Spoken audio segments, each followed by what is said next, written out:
vous souhaite à tous et toutes de rencontrer les livres qui vous donneront la joie de vivre, l'envie d'aimer et qui sait, le désir d'écrire à votre tour des livres qui vous offriront la liberté de penser et de dire plus encore que vous ne le pensez. Je fais des albums sur le devoir de mémoire pour perpétuer, pour prolonger le souvenir des grandes personnalités qui ont fait du bien. Il faut prendre exemple sur ces gens-là. Nous transmettons ce que nous savons, mais surtout nous transmettons ce que nous sommes. De la littérature, pour moi, dans le cadre de cette bande dessinée, c'était vraiment l'idée de transmettre le message aux jeunes générations, et surtout qu'on n'oublie pas tout ce qui s'est passé, tout ce que Simone a pu subir, afin que plus jamais ça se reproduise. Nous n'aurons pas pu nous rencontrer au salon du livre, mais j'aime à penser que notre rencontre a eu lieu. Que vous l'ayez lu ou non, que vous l'ayez aimé ou pas, la rencontre a eu lieu dès lors que le livre a atterri dans votre classe. Ni virtuelle, ni lointaine, la littérature est une rencontre.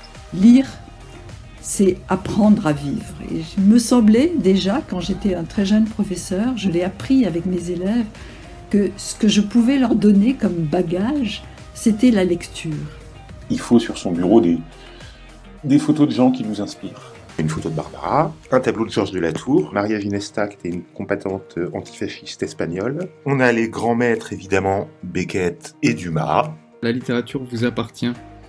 Personne ne pourra vous la reprendre. Quand vous avez lu un livre, on peut vous voler le livre, mais ce que vous y avez lu, ça restera quelque part, soit dans la tête, dans le cœur, peu importe, mais en tout cas ça sera en vous. Vous avez un rôle à jouer pour faire vivre la littérature et pour qu'elle existe. Donc continuez à lire des auteurs, à écouter de la poésie, à écouter des chansons et à faire qu'elles vous touchent. Ce que j'ai voulu faire avec Joseph Cabal, c'est pour ça que ça me touche que vous ayez aimé, c'est qu'à chaque phrase que vous lisez, en fait il y a comme une odeur qui se répand, ça s'expande dans votre cerveau. Et du coup ça vous prend la tête entièrement et ça vous fait vivre une expérience de modification de conscience. Et ça c'est très précieux.